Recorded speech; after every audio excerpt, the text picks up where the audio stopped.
delay dormancy, preparing them for the next season. Asana is formulated with a unique cottonseed oil that's rain-fast and has excellent UV stability, even under intense sunlight. That means Asana lasts longer for outstanding extended control, rain or shine. Give your trees the break they deserve from peach twig borer with a dormant or delayed dormant application of Asana. To learn more, talk to your PCA or go to valent.com/Asana. And while you're there, find out how Dipel Biological Insecticide delivers effective control of peach twig borer at bloom. Asana XL is a restricted use pesticide. Always read and follow label instructions. Attention business owners, do you know your online business score? Google and other major search engines now score your business based on several key areas. That's your directory listings, any ratings, and positive and negative reviews. Find out your online business score at whatsmybusinessscore.com. Statistics show that 70% of customers trust a business with a minimum of 6 to 10 reviews. Whatsmybusinessscore.com will show you what your potential customers will see online about your business so you can do something about it. Your online business score can affect where search engines place your company in local search results. Having accurate directory listings and staying on top of your company's reputation is super important now. Go to whatsmybusinessscore.com and take the first step in gaining control of your business's online presence. Whatsmybusinessscore.com will scan all the top directories and review sites and show you your score, as well as any reviews or directory listings that may be inaccurate, all at no cost. Go to whatsmybusinessscore.com. That's whatsmybusinessscore.com today. For more local radio every day, tune into KCAA Loma Linda.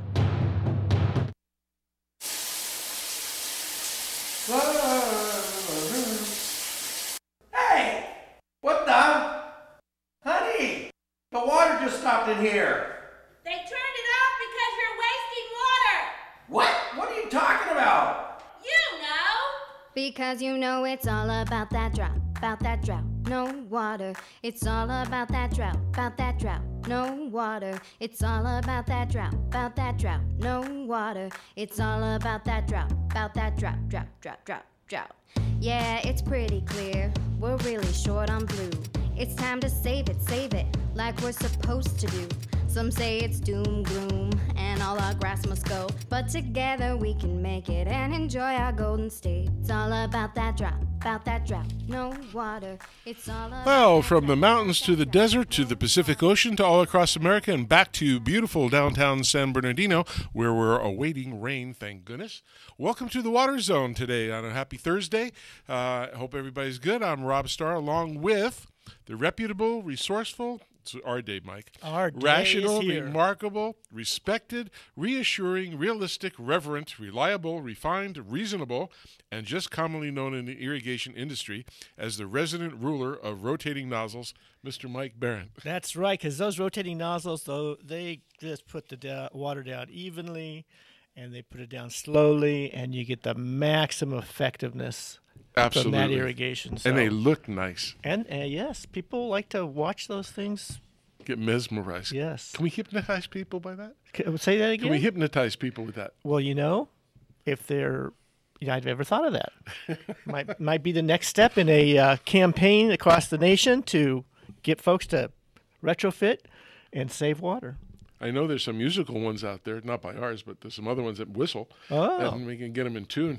Well, I remember the old Rainbird impact sprinkler that would make that sound, and then that was certainly a memorable sound that existed through the industry until the gear drive rotor, introduced by Toro, of course, kind of took over that market. But listen, there's some interesting news in the. Well, let's go to the newsroom. All right. Open that door. Into the newsroom. Slam it shut. So what do we have going for the week this week in water? Well, I ran across an amazing piece of information. With El Nino having deposited so much snow and rain in Northern California, not so much in Southern California, but we deposited a lot in the ocean. That's true. You've always said if we could just capture some of that, but we could. It is captured in the Delta. And apparently there's twice as much water flowing underneath the Golden Gate Bridge out to the ocean untouched by human hands that could have been pumped down to Southern California and to the Central Valley. What struck me is the amount of water flowing underneath that Golden Gate Bridge out to the ocean that could have been redirected for human consumption or for agricultural purposes. Yep. You want to guess how many gallons? my head will spin. 3 billion gallons a day. Wow. Or 9,200 acre feet. They can build a train, but they can't build something to capture. Well, they all don't this even water. need to build anything. They just need to flip a switch right to turn on the pumps and still stay within the regulatory conditions right. regarding the fish that are protected under the Endangered Species Act. But the amount of water that is being just, allowed to go out to the ocean, and this isn't even, pumping this water, some claim, like the Western Growers Association, say that pumping that water into farmlands could basically bring back 140,000 acres of the 500,000 that were fallowed because of the drought. So it just seems a shame that the water's there, the pumps are there, the water infrastructure is there. And in fact, Dianne Feinstein, our senator, actually petitioned the federal government to increase the pumping to take advantage of all the El Nino waters. As a result of that and other efforts, what do you think the federal agencies did? They allocated 5% of the demanded amount of water, 45% by the State Water Project to Northern California farmland, 5% allocation by the feds to Central Valley. So it's unfortunate that that's happening. And if folks want more information on that or want to do something about that, they need to go to WGA.com/water. That just stands for Western Growers Association. WGA.com/water. That makes me angry, just like you and I talked about with the reservoirs, that when they get to a certain level, they have to keep them to a certain level so in case it rains, they can fill them back up. So what they do is they open the floodgates and just let the water go. Yep. I don't know. This isn't a trick question for you because I just found out about it, so I don't know if you know about it. But do you know the 3 states of water, the 3 conditions of water? Oh, the 3. Well, I know that there is a solid water, right. There's liquid water, and right. there's gaseous water. Right. Now there's a 4th. Hyperwater? I just found out about this. It's pretty interesting. The scientists at Oak Ridge National Laboratory. Oh, they deal with all of the nuclear absolutely investigation. They found out that when you put water under extreme pressure in small spaces, the life-giving liquid can exhibit strange 4th state known as tunneling. Tunneling. It says the water under question was found in the super small 6-sided channels in a mineral beryl, B-E-R-Y-L. Never heard of that, but that forms the basis for gems for aquamarines and emeralds. And the channels measure only about 5 atoms, very small, across the functional, basically as cages that can trap water inside a molecule. And then the researchers found that in this tight space, the water molecule exhibited a characteristic usually only seen in a much smaller quantum level called tunneling, which is weird. So basically, to make it simple for me and our listeners, quantum tunneling means that a particle, or in this case a molecule, can overcome a barrier and be on both sides of it at once, or anywhere between. Think of it as rolling a ball up and down a hill and another. The second hill is a barrier, and the ball would only have enough energy to climb up to the height from which it was originally dropped. If the second hill was taller, the ball wouldn't be able to roll over it. Right? It's simple. But that's simple for you, but go ahead. Well, it's simple physics. Sorry, I have my master's in that. But anyway, quantum physics and the concept of tunneling means the ball could jump to the other side of the hill with ease, or even be found inside the hill or on both sides of the hill at once. So in addition to quantum physics, now there's quantum hydraulics. Yes. So you can be 2 places at the same time. Yeah, it's kind of amazing. I just read this thing. Hey, I'm going to try that. I'm going to become Quantum Mike, and I can be with my wife, and I can be with you on the radio program at the same time. Hey, that's a good idea. So Sarah would like that. You can call me Tunneling Mike. Tunneling Mike. Well, that is pretty cool. The whole idea of things being compressed beyond their normal pressure and being captured within, I guess, other molecules. New things every day, just like I found out that they think there's life on Venus. You know, I'm into that stuff. Yeah. No, I think there was a movie once about Venetians, and they have a place over in Vegas, I think, where they hang out. The Venusians. Yeah. So, well, today we got a great guest. So I bumped into this gentleman in Los Angeles at a water symposium between California and Israel. It was very interesting. This gentleman spoke. Impressed me a lot. His name's Andy Lipkis. He's the president and founder of an organization called the Tree People, and they're based in L.A. And the way they describe Andy is a practical visionary who has dedicated his life to healing the environment while improving the lives of individuals and communities. He founded Tree People in Los Angeles in 1973 at age 18 and continues to serve as its president. He has spearheaded an approach using trees and forest-inspired technologies to make cities sustainable while mitigating floods, drought, pollution, and global warming. And this approach is being demonstrated in L.A. as a model for cities everywhere. And you're going to like this guy. Our listeners are going to love it. And if our listeners have questions, please give us a call at 909-888-5222. Or if you're inside the 909 area code, it's 1-888-909-1050. And call and ask any questions that you want. Especially pertaining to trees, because this is really, I think, so valuable, and it's going to be informative. This guy's organization is great. It's incredible. I read a little bit about the background, how the organization got started, and the amazing facts. I want to find out. Don't spoil it for me. I'm not, but I'm just saying, wow, to have planted so many trees or be involved in motivating others. I mean, I was just fascinated by his own personal experience at a young age, and then still have a passion for it. And influencing others of his own age to do such a valuable service as planting trees. And, of course, the organization does much more than that at this point in time. But I mean, that's great. It feels minuscule to me that we planted 100 trees for the city of Riverside. Yeah. And this guy's by millions. So, anyway, Andy, welcome to the show. Great to be with you. So, how are you doing today? You good? I am good. Still fighting the good fight. Well, I'm just so impressed that this became a passion of your life and that you stuck with it. And it started just something, I guess, visceral within you that you had to do something. I just think it'd be neat. Oh, it's amazing to share a little bit about how that happened. Yeah, and tell our audience what the Tree People do.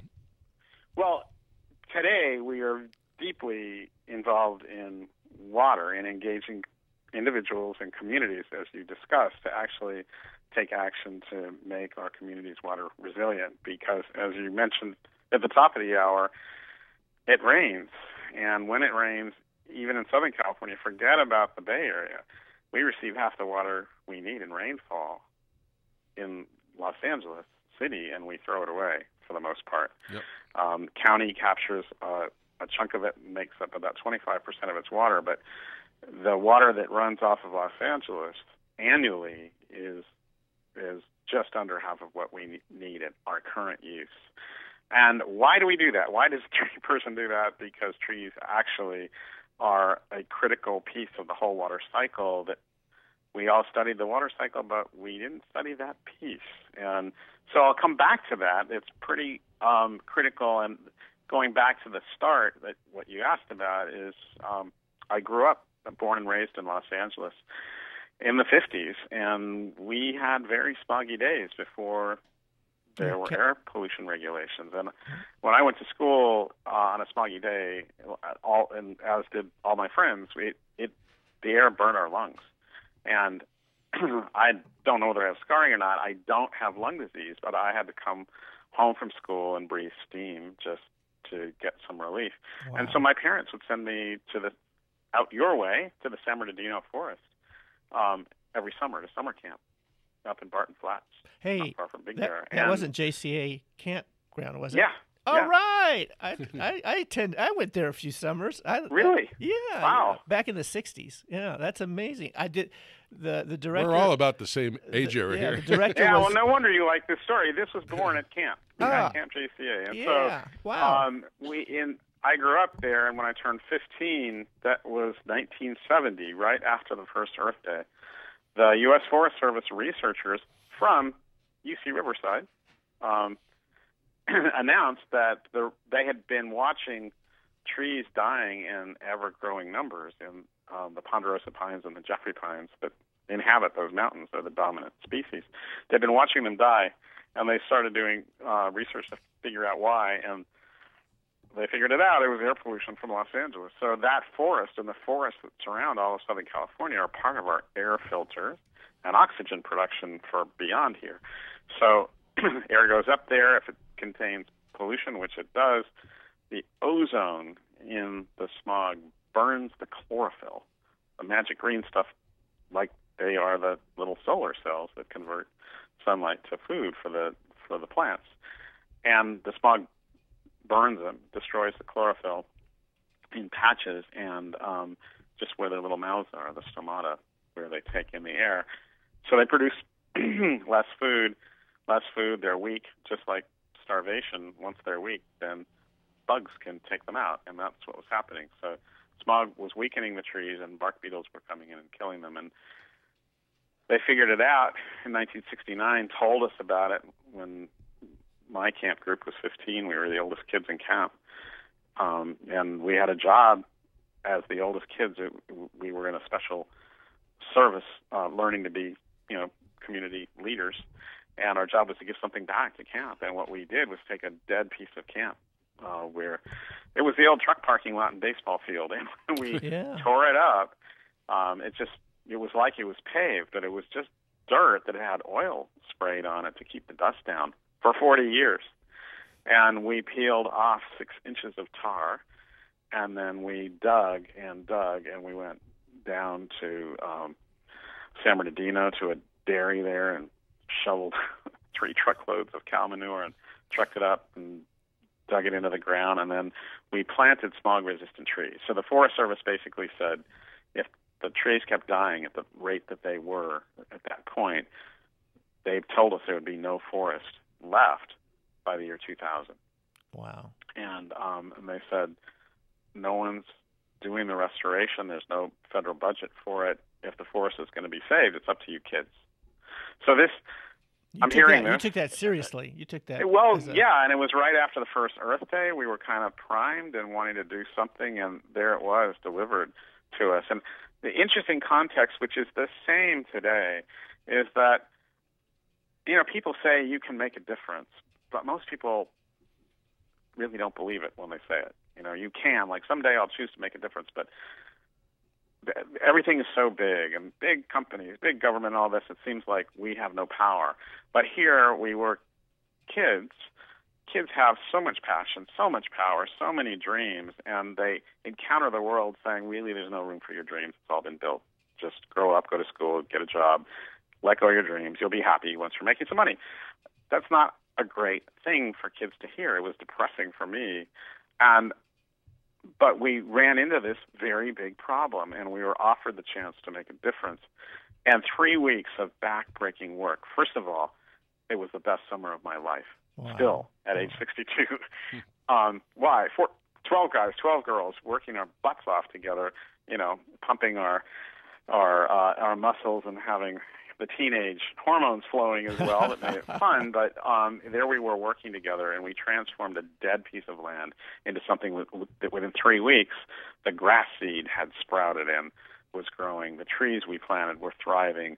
The walls and benches that we built for all the kids in the camp were just stunning. And we all looked at that and saw the birds and the squirrels come back, and we saw life return to a dead piece of land. And the message to me as this young person was, boy, you do make a difference. Not just you can, you really do. And it was so powerful, I wanted to share it with others. And the last day of camp, we dedicate this new healed space. And everyone's crying as they're getting on the bus, and our camp director said, if it means that much to you, this work, go back to the city and make it real. Don't leave it here at camp. Make it real in your life. And that's what I did. I got back to the city, and I could not return to normal school. I couldn't sit at my desk. And I was really lucky because that summer, a bunch of parents at my high school, University High School in West LA, they formed the city's first alternative school within the school, and 150 kids got to be selected by lottery and get in and work on a community service project. My name was not drawn.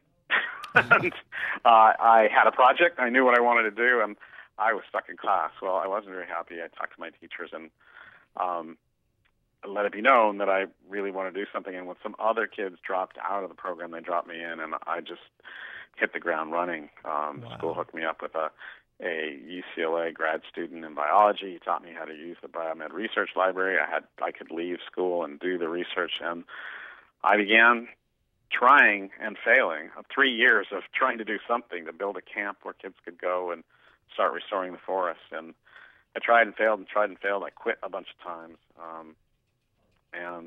But you kept going. In 1973, I went off to college and thought I was putting this crazy dream away forever. But one semester of being a good student, I was bored, and the dream came back and said, "This time I am going to do it." And I had learned a lot. I like to say that all the failure I did was a mound of compost for success. It was I ran out of what wouldn't work, and what was left was what would work. Well, you had a little Tom Edison in you. Well, he knew his purpose, and that was a good thing. Yeah. Well, the forest and the trees kept calling. I started to feel a bit like a freak, and that was weird. I was like, I don't know what this is, but this dream is here. It's back, and I'll listen. And I talked to the head of the new environmental studies program. He said, "Okay, I'm going to give you credit for 2 classes. Just keep a journal. Go for it." And I sat down. He asked me, "Write your plan," and I just did. And, out came 20 pages of plan that was in my head, and I started to execute it. And I had been contacting the California Department of Forestry, now CAL FIRE, and found 20,000 trees, and actually I found thousands of trees that were the right species, sugar pines, coulter pines that were smog tolerant, native to the mountains there, but in smaller populations, but they had been proven to survive the smog. And I rode all the summer camps between Redlands and San Bernardino, everything in Highway 38, Highway 30, a bunch of summer camps that were up there across the mountains, Boy Scouts, Girl Scouts, Campfire Girls, everybody, and 20 summer camps all responded saying, "We're seeing the forest dying, we want to help." And they ordered from me 20,000 trees that they said all together that they could handle. So I put it in order for those trees and hit my first big wall, which was I had to find the money to pay for them.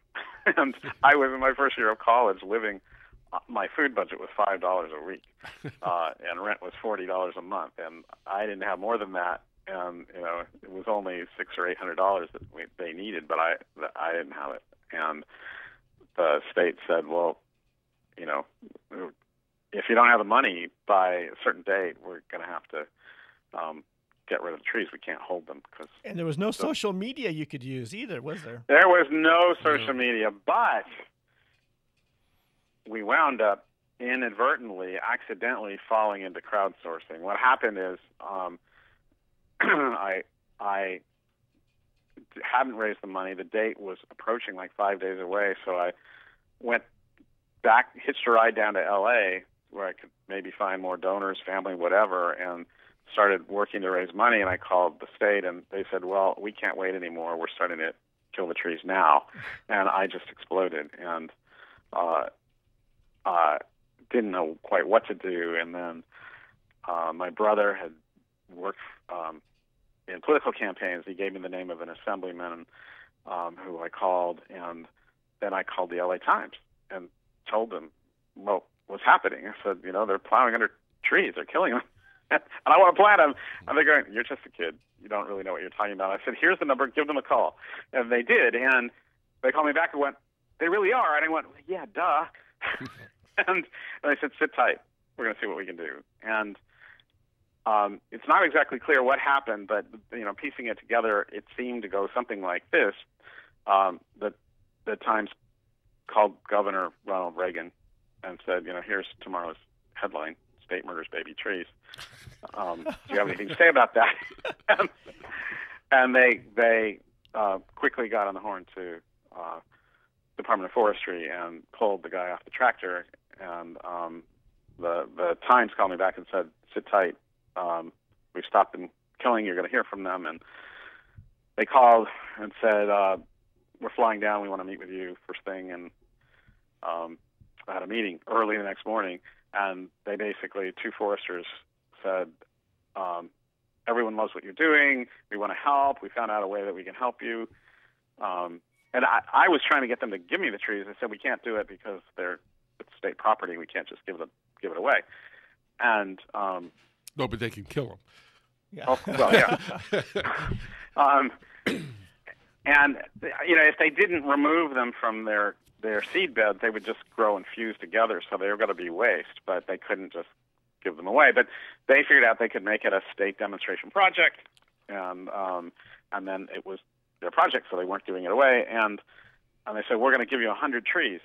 And I went, "I need 20,000." They said, "Well, you don't know what you're doing. You're just a kid. You're going to kill them. You're going to learn that you can't just plant trees. They're going to die. And so, we're happy giving you 100. I said, "I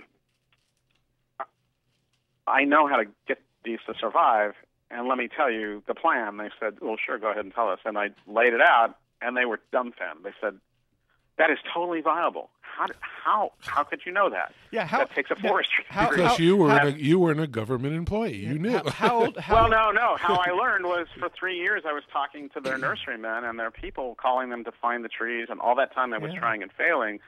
I was coming up with ideas, and they'd say, "That won't work." And I'd say, "Well, tell me what will." And I got a forestry education from their people. And so I crafted a viable project. And they went, that's totally workable. I said, "Well, great. 20,000 trees, please." And they went, "Well, it took a while to get the guy off the tractor." I said, "What's left?" And they said, 8,000. I said, "I'll take them." And they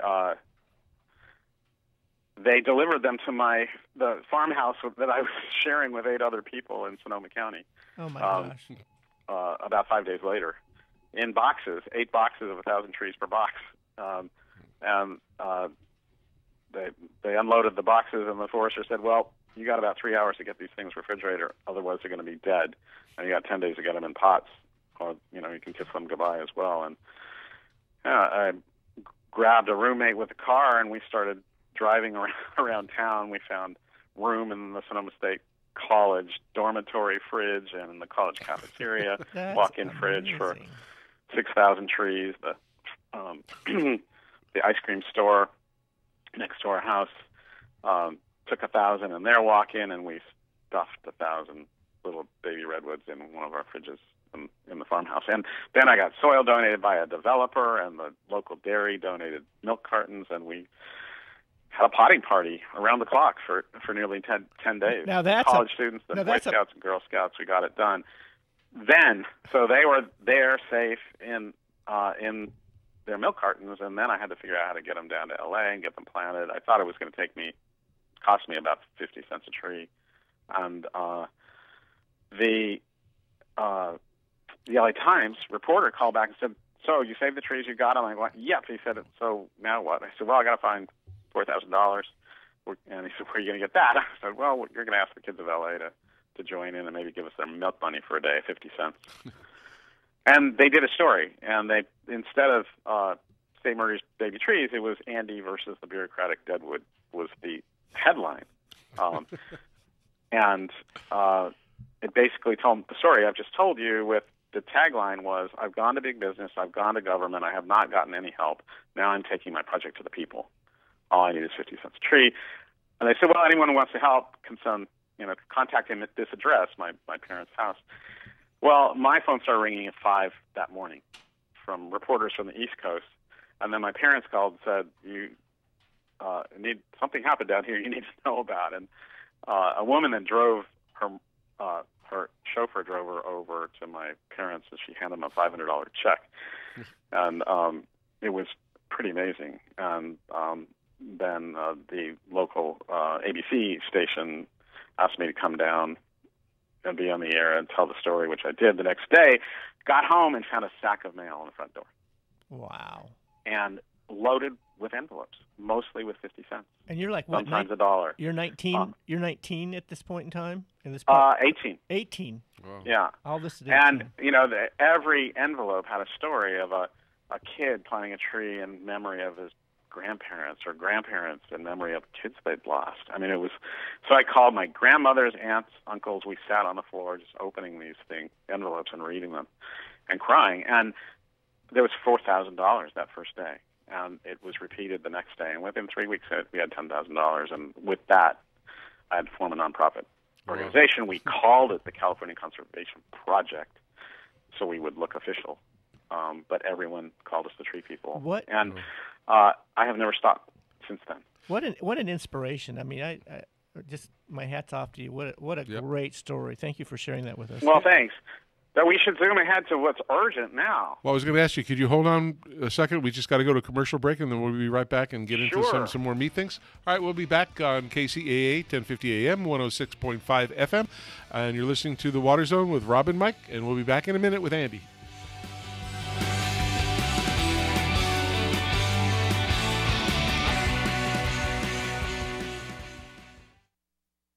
Are you presently part of the irrigation industry as a worker or business owner? Do you want to learn how you and your staff can boost your knowledge and productivity? Then you should check out Irrigator Technical Training School. Irrigator Tech is the leading source of quality instruction serving all facets of the irrigation industry. Their courses provide a basic, easy-to-understand approach that raises the skill level, competency, and professionalism of landscape and irrigation personnel through practical education and services. Irrigator Tech combines classroom and real-life hands-on training, leading to a well-recognized certification that both customers and employers demand. Irrigator Tech's specialized courses can help you quickly become a certified irrigation auditor or a certified installer, repair, maintenance, or backflow technician. Courses also include certificates in smart water application or becoming a certified tree worker. Most importantly, all certifications are state recognized, and Irrigator Tech offers annual renewal classes to help keep your certification up to date. So whether you work in California, Washington, Oregon, Nevada, or Arizona, there's an Irrigator Tech class near you. For more information on how to jumpstart your career, call Irrigator Tech toll-free 866-614-1755 or visit them on the web at irrigatortech.com. That's toll-free 866-614-1755 and on the web at irrigatortech.com. Hi, you're back with Mike and Rob and Mr. Andy Lipkiss, who's president and founder of the Tree People, and we're back with him. Andy, a couple quickie questions, not quickie, but this is not the rapid fire kind of thing. But so, what do you see as your organization the immediate threats to LA's water supply? Well, we know that from 40 years of good climate science, we know that the snowpack is disappearing. Long term, LA's traditional water supplies from the Colorado, from the Eastern Sierra, and from Sacramento River, the supplies are diminishing. Despite the fact that we're throwing away a lot of water, the traditional supplies are diminishing. Some of it was they realized that when they forecast the long-term sustained yield from the Colorado River was from 100 years of above average rainfall, and now it's reducing. So water supplies are shrinking, and shrinking pretty fast. The costs of water are going up tremendously, and the drought, which may be a mega drought, it may not just be a few years, as we are already seeing. You know, it didn't go away. It rained up north, but despite all the power of El Nino, and it was extremely powerful, all that water moved around us, either north or moved, swung around through Mexico and back up the middle of the country. And it's that same El Nino force that's been flooding Texas and Louisiana, and you know, a couple of days last week dumped 4 feet of snow in the Rockies out of season. So it's there. It's not falling here. LA imports generally 85 to 89% of its water So the challenge is, at the same time, the science says that we're actually going to be possibly receiving slightly more water per year on Los Angeles, but it's going to come in fewer storms, causing flooding when it happens.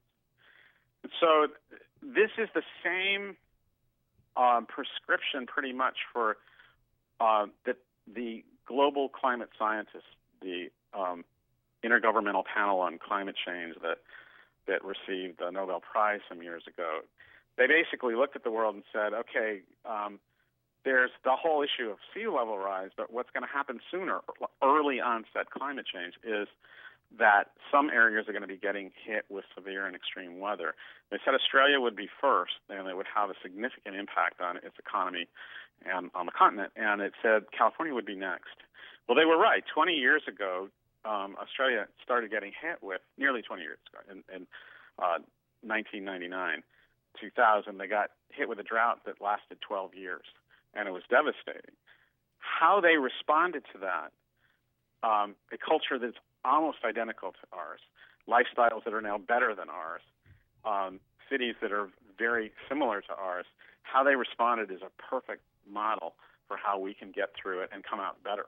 And so we've been studying the Australia response for about 7 years, and the last couple of years bringing legislators and water managers, and a number of the people you've had on your show, Felicia Marcus, and others, to Australia to see how they did it. It was like a miracle, because of that same spirit that I've been talking about, pulling the community together, empowering people to take action, to make a difference, helping people take responsibility, is what they did. And that included capturing the rain in the cities, giving people cisterns, giving them rebates to retrofit their gardens like we did in the state.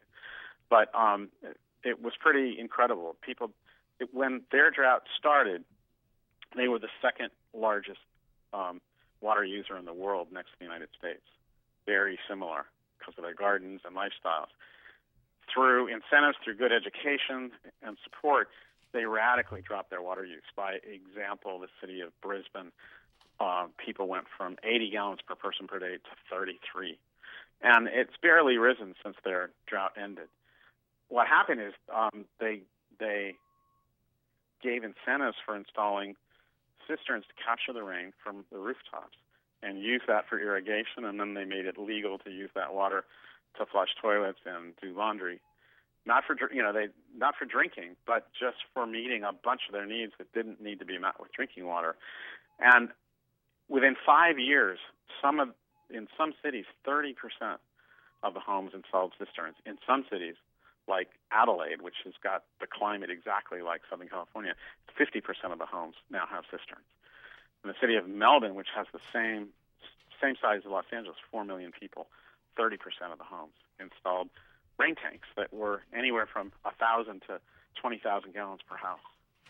And the government paid for roughly a third of it. But what happened is when people installed those, that everyone became a manager of the water. Everybody. So instead of consumers, they became water managers. And you know, that sounds like a weird term. It's almost better expressed as if you're not managing water, you are what? Mismanaging it. And mismanaging means really wasting huge quantities. So they learned that they didn't lose their quality of life. It got better, and as people did this, they survived. And we can do the same thing here. It caused us to start quantifying how much water we were losing, just like what you talked about is slipping away under the bridge. More importantly, when it rains an inch in the city of Los Angeles, because it's so paved, 3.8 billion gallons runs off for every inch that falls here. Wow. And so on the driest year in recorded history, and so this is one of our challenges, educating people, because we think it's a desert here, but it's not. And the driest year in recorded history was 2013. And it still rained 3.6 inches. That turned out to be over 13 billion gallons that ran off the city of LA. And that's 3,420 gallons for each one of the 4 million of us. They're roughly 12,000 gallons per household. It was capturable water. And The cool thing is that the crisis that we face, as I said, isn't just drought, but it's also new flooding, and we have also a water pollution problem. It's all the same water, and here's why tree people are doing this. We learned from the Forest Service, who, when they're managing the forests, they're not just managing them for lumber, but the term watershed management. They keep the hills and the mountains stocked with trees because they're capturing the water in their roots and they're preventing flooding. And the water's going through the root zone where there's soil and there's all kinds of critters. It's filtered and it goes to the aquifer, the water supply down below. It doesn't just run off. That's how we have a healthy water cycle. When I heard the chief of the Forest Service, refer to trees as sponges, I asked the Forest Research Lab in Davis, California, to calculate for us the liquid storage volume of a big oak tree.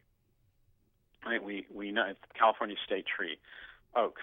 Take a big one that's 100 feet in diameter, and there's still plenty of those around.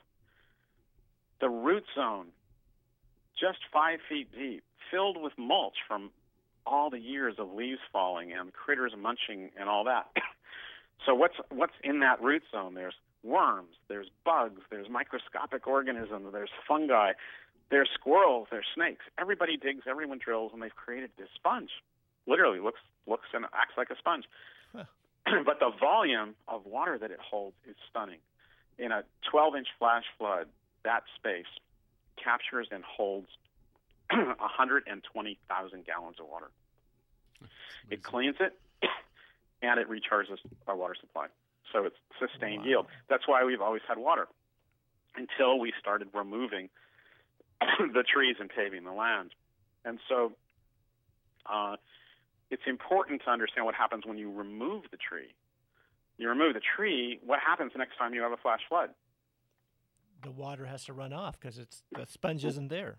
And what goes with the water? Probably contaminants from the surface. Yes, and what else? The soil. Yep. And the ability for water to go back to the aquifer is inhibited potentially forever. Well, and that sets up a huge problem. So why do we replace those services, the water capture, water cleaning, soil conservation? We've created different bureaucracies to do that. What the tree did as one integrated being, we created lots of different bureaucracies, a soil conservation service, a water supply agency, a flood control agency, a water quality agency, and they're all regulated. Storm runoff agency. Mm-hmm. And we're paying for each one of those a lot.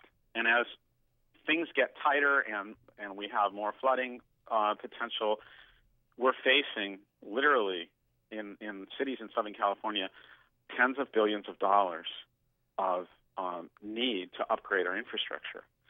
Well, we can't afford it. People aren't willing to afford it, but we can afford it if we work smart. And the tree is this brilliant engineering model.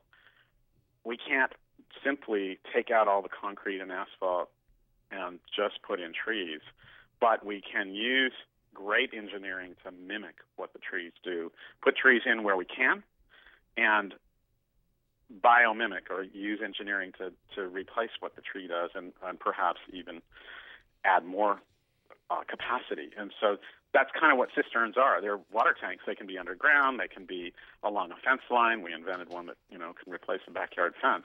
I'll tell you the vision soon. But I started seeing this about 25 years ago, and people thought I was crazy. I said, no, it could work. And we had to prove that it made sense both technically and engineering-wise, but also socially, that people would do it and fiscally. The only way it's affordable is if the agencies that are in their different silos, water supply, flood control, all those water pollution, if they work together. And if they work together and combine their budgets, then all of a sudden everyone's getting savings. We stop the hemorrhage of cash that goes out when we hemorrhage water.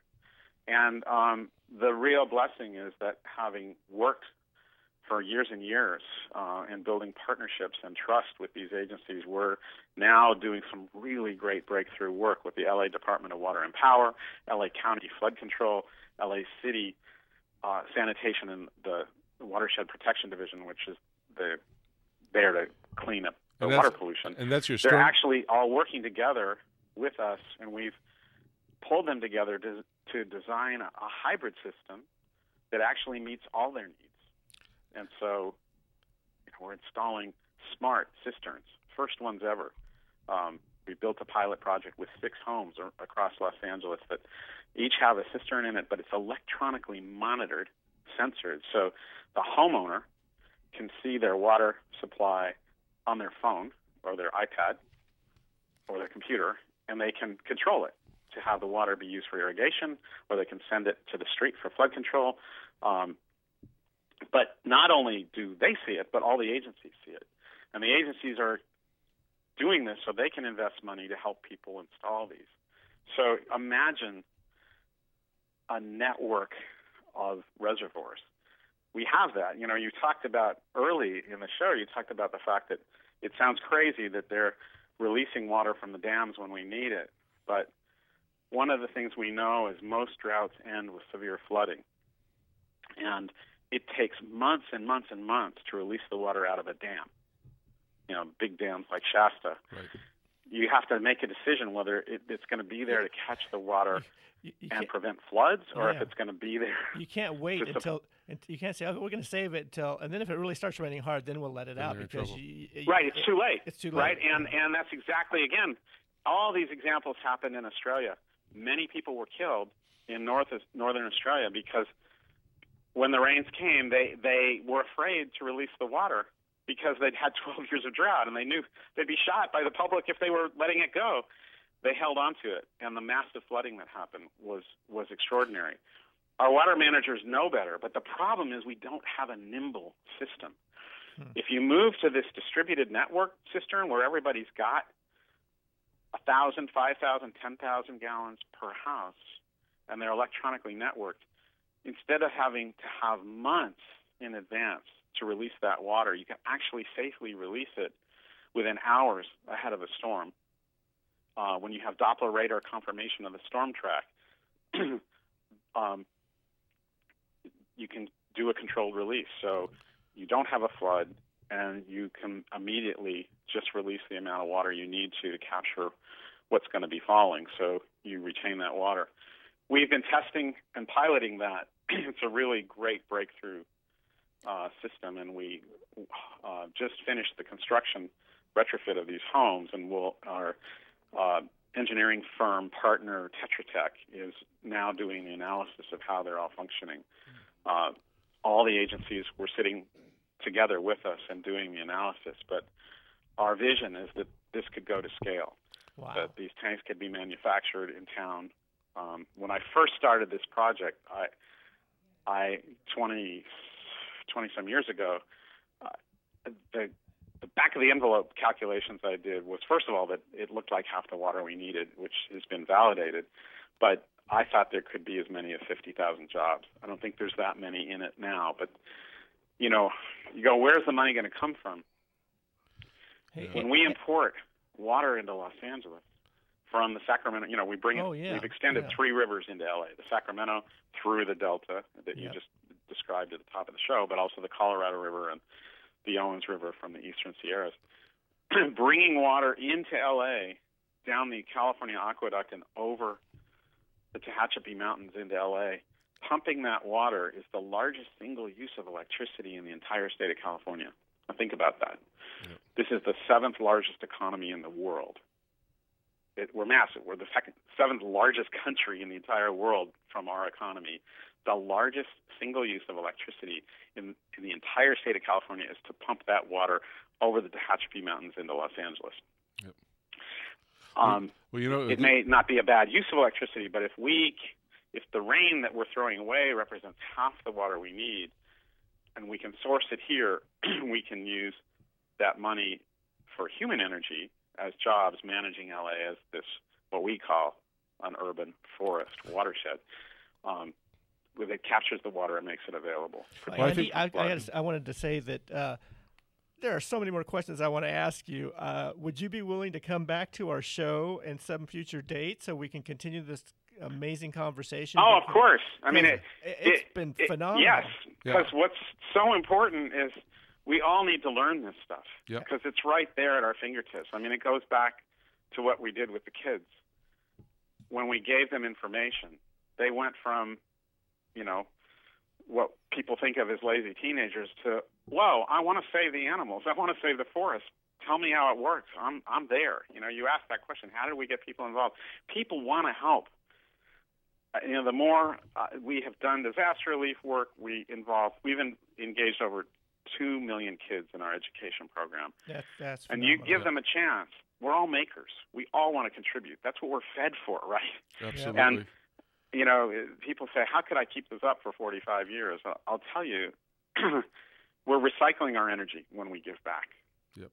And it's like the more you give, our body, our soul, our mind, and it's like the more you give, the more you get back in terms of that energy. It's that simple. Yeah. Well, Andy, I'm on the board of the Building Industry Association here, and I was just thinking as you're talking about that, and I guess you just to let the audience know that project was called Stormcatcher. But I can imagine at a builder who puts in a big development, and they obviously have common area property, put in these cisterns and use it for the common area property to do irrigation from that. So that would be great. Well, we're running out a little bit out of time. We got another gentleman due up here in a second, our DIY sprinkler guy. But we certainly want. Sorry. But we got to let people know that to get more information in the interim before we have you back, www.treepeople.org. Yes. So very easy. Yeah, you can sponsor the planting of trees, which supports all the work, as we're still restoring mountains, the Santa Monica Mountains. We're planting neighborhoods. We're greening schools. We need help. It's no longer 50 cents a tree when we have to remove concrete, build water supply for it. And there is a whole lot more to tell you about the coming heat and how trees can be protecting people from dying in severe heat, like happened in Australia. And I'd be happy. I mean, literally, the city of Melbourne has set a goal of 40% tree canopy to prevent people from dying. And as you saw, the Australian Open, they're playing tennis at 110 degrees and higher now in heat waves, and it's killing some people. And those climate scientists say it's starting to happen here, and we can protect ourselves and have enough water. So we'll talk more about that. Yeah, I'll give your office a call, and we'll set up another time, and we want to hear more because you got a great story, and you got a lot of stuff to tell our listeners, and we definitely want to hear you. So thanks a lot for coming on the show, Andy. We'll get back to you very, very soon. Thanks. Take care. All right, bye-bye. All right, now, Mike, it's time for the DIY sprinkler guy, Mr. Richard Daigle. Mr. Daigle, welcome. Yes, how you doing? Wasn't that guy inspiring? Absolutely. It was incredible. Absolutely. Reminds me of another guy who dedicates himself to improving irrigation efficiency through education. Wait a minute, let me think. I think his first name is Richard. I think that's Irrigator Tech. All right. So what's going on in your... it was such an interesting story to listen to him. I'm driving to try to get to you. I'm not that far, but I just wanted to say, man, was that guy really excited. And, man, he'd be somebody we'd want to get into the Green Industry Hall of Fame. Absolutely. You know what? Mike Barron has been inducted into, and we are moving towards that. In the next few weeks, we are going to have our big banquet. May 7th, I've got my tickets. Yes, and thank you for advertising and supporting us, and thank Toro for supporting the Green Industry Hall of Fame. You bet. Well, that's not just because I'm inducted, but I mean, you've really put together an amazing organization that is dedicated to honoring those folks that have contributed to the strength and professionalism of the green industry. And you brought it together. Wasn't that gentleman that was just on, man? He was so inspiring and so exciting about the trees and how to do all that. He'd be a great candidate to get in, and all the guests that you have in that keep on coming are so exciting. So there's a lot of great candidates out there to get inducted. Well, I got confirmation we're going to have Marianne Dickerson, which we know. Dickinson, and Congressman Tom McClintock. I'm all flabbergasted today. I was excited about that thing. So what do you got for us today? Yeah, well, the big thing, I'm just getting off the freeway, but the big thing I really want to talk about is I was out on a job today, and I was there last Sunday on a two-wire job.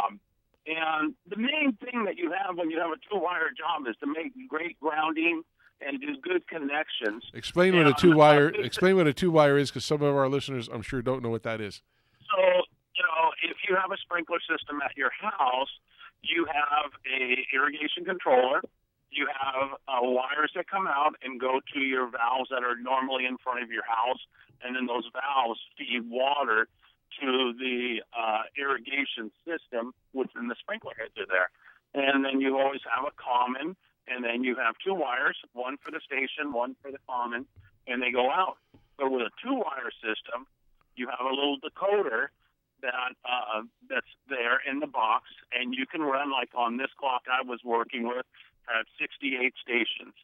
So it goes out and puts 24 volts out, looking for that decoder that is in the memory of that irrigation clock. So it just passes every single one until it finds number 42 or 32 or 68. And that's normally how a sprinkler system works. But with that decoder, it's always looking for that connection.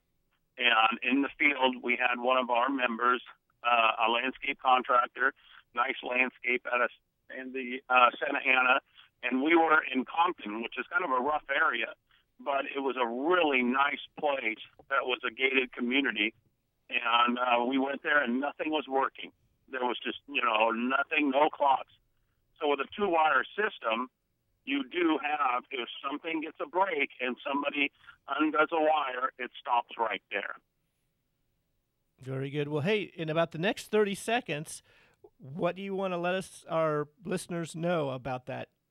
That experience? I want to make sure that they know that when they replace their solenoids, when they go in their irrigation distributor and they place the solenoid that activates the valve and makes it come on automatic, make sure you use gel-filled wire nuts. Don't get the little cheap ones that you would use that are pennies. Get the one that King Innovation, and there's many others that are out there that have gel inside of them. Keeps Put the moisture out. on and make sure it's full of gel so you have a great connection, and then your solenoids and your valves last for years and years.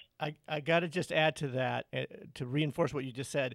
The Evolution controller was installed by a contractor for the first time.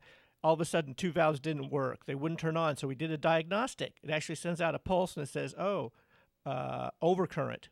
And another one said, no connect. So the guy said, wait a second, everything was working yesterday, now it's not working. It must be your clock. And we said, no, what we're telling you is that there's a current issue. Let's go check out the valve box and see what's in there. And sure enough, no watertight connectors, corrosion. We eliminated that. We cleaned the wires. Everything worked great. So we agree. We're out of time. Sorry about that. Didn't mean to cut you thanks, up. sprinkler guy. We appreciate that. Sorry we're cutting you, but we got to go. NBC says we got to go. So we'll get you guys later. Thanks, Mike. Thanks to our wonderful guest, Andy Lipkiss. Thanks to DIY Richard Daigle. And thanks Irrigator to Tech. Irrigator Tech and KCAA 1050 AM, 106.5 FM. See you next week.